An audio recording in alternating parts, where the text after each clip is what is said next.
J.D. Vance is truly terrible at this. And honestly, I'm thrilled to spend the next 13 minutes explaining exactly why I can't stand this shape-shifting opportunist. He's a man without principles, without direction, without a core identity. Someone who will mold himself into whatever form helps him climb the ladder of power, regardless of who gets hurt in the process. He proved that yet again, tonight at a Turning Point USA event, where he debated two students. One was a young woman who courageously challenged the administration's cruel immigration policies. The other, a proud MAGA supporter, actually confronted Vance directly. And the result was a total disaster for him. We'll break that all down in a moment, but before we do, if you enjoy this kind of coverage, please take a second to like this video and subscribe. It really helps support the channel. Now, before we get to the MAGA supporter who called J.D. Vance out, let's start with the young woman who questioned not only his lack of integrity, but also how he's seemingly turned his back on both his wife and the very ideals he claims to defend. Hello, Mr. Vice President. Thank you so much for giving this opportunity to talk here today. I did not agree with many of the things that you said right ahead of this, but I don't think that's my point to discuss here. What I want to ask is, you are married to a woman who is not Christian. In her Wikipedia, I just looked that up. I wanted to know what her faith was. I didn't know this before, but she still calls herself Hindu. You are raising three kids in interracial, cultural, racial, religious household. How are you maintaining, or how are you teaching your kids not to keep your religion ahead of their mother's religion? Or how are you teaching them that your kind, they're that kind who got here just few years or few decades ago is different or is better than your mom's kind who got here just a generation before? How are you balancing that? And when you talk about too many immigrants here, when did you guys decide that number? Why did you sell us a dream?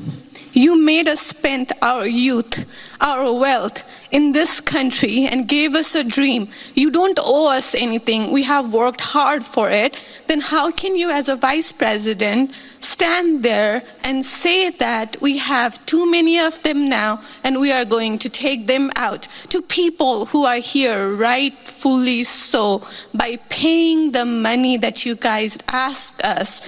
You gave us the path, and now how can you stop it and tell us we don't belong here anymore? And one more thing, one more thing. Sure. Do you have to There's a lot there. I don't know if I'm going to remember all this, but I will try. I'm sorry. I had to say all of this, and please take it with due. I'm saying all of this with due respect. Go ahead. I have no intention of causing a scene here or anything, but we're not close to causing a scene. Don't worry. But we talked about Christianity, all of this. I'm not even Christian, and I'm here standing to show support. Why are we making Christianity one of the major thing that you have to have in common to be one of you guys, to show that I love America just as much as you do? Why is that still a question? Why do I have to be a Christian? Okay, so there was a lot there, and I'm going to try to respond to as much of it as I can. So on the question of immigration, so first of all, I can believe that we should have lower immigration levels, but if the United States passed a law and made a promise to somebody, the United States, of course, has to honor that promise. Nobody's talking about that. I'm talking about people who came in violation of the laws of the United States of America, and I'm talking about in the future reducing the number of people. I couldn't quite tell whether that young woman at the Turning Point event showed up specifically to challenge J.D. Vance with those hard-hitting, important questions, or if she was actually a MAGA supporter who just decided to speak her mind. Honestly, it's hard to say, since she mentioned she came to show her support, though it wasn't clear for whom. But that's not what matters. What matters is that she exposed the truth about J.D. Vance, that he's a fraud. And that truly is the only consistent thing about him. J.D. Vance has no moral foundation, no real convictions guiding him. He'll do or say whatever he needs to in order to climb the political ladder. That's all he cares about. If that means throwing his wife and kids under the bus, mocking their faith or heritage, so be it. He doesn't care. Remember, this is the same man who started his political career lecturing liberals, progressives, and Europeans about how they were supposedly the ones attacking free speech. Yet now, in lockstep with the Netanyahu government, J.D. Vance says the U.S. should silence, even imprison, Americans who dare speak out against genocide. Tell me, J.D., what's America first about that? Because that's the slogan he ended on, America first. But there's nothing America first about letting AIPAC dictate your foreign policy, about funneling $40 billion to Argentina while using hungry children at home as political props. That's not America first, that's J.D. Vance first. That's the con he's selling.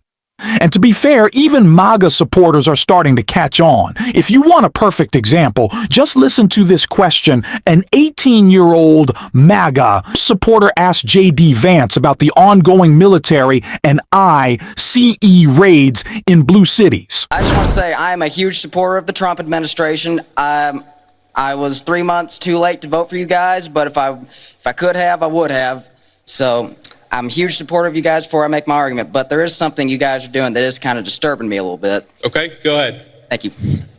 You guys have sent the military into Washington, D.C. and a few other cities that I can't think of off the top of my head, which first off, they've had wonderful results. Like no one can deny the results of that. It's wonderful. Some might even say the greatest. I'm a comedian. I like this guy. Who is this guy? Thank you, JD. I like you too. Now he's gonna ask the question about all the shit that we did wrong, but that's okay. Go ahead and ask your question.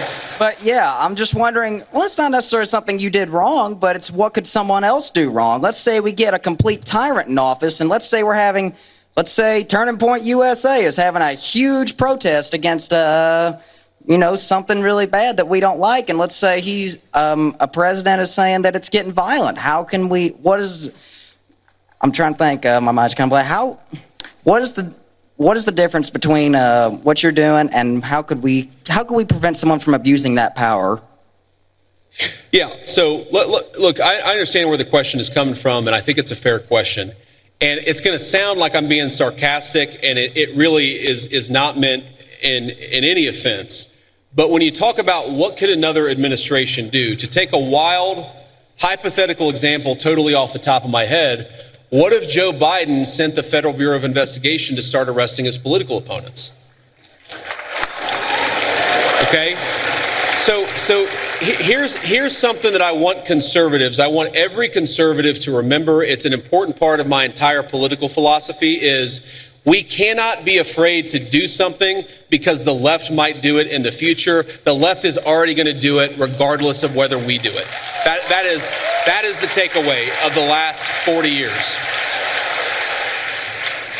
So here's what's obvious to me. That young MAGA supporter wasn't exactly criticizing the raids themselves, but he was clearly uneasy about where things are heading. And honestly, MAGA supporters should be worried, because there's a reckoning coming.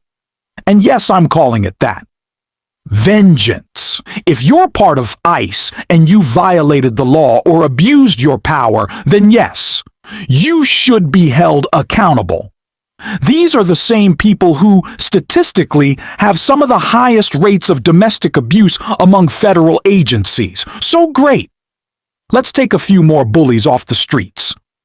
The same goes for those white nationalist groups, the Proud Boys, the Oath Keepers. Lock them up. And the enablers, too. Kash Patel, Pam Bondi, the corrupt judges who've weaponized their benches, every one of them deserves accountability. So when J.D. Vance tries to twist the narrative and lie about Joe Biden, remember, he's projecting what they're actually doing. He's warning us unintentionally, about their real plans. And when power shifts, there will be accountability. Because J.D. Vance, with his fake populism and empty moralism, will never be president. Sorry, J.D., but not really. And as always, we're going to keep exposing him on this show every single day. So if you want to support that work, make sure to like this video, subscribe, and if you made it this far, drop a blue heart in the comments. And until next time, I will see you soon.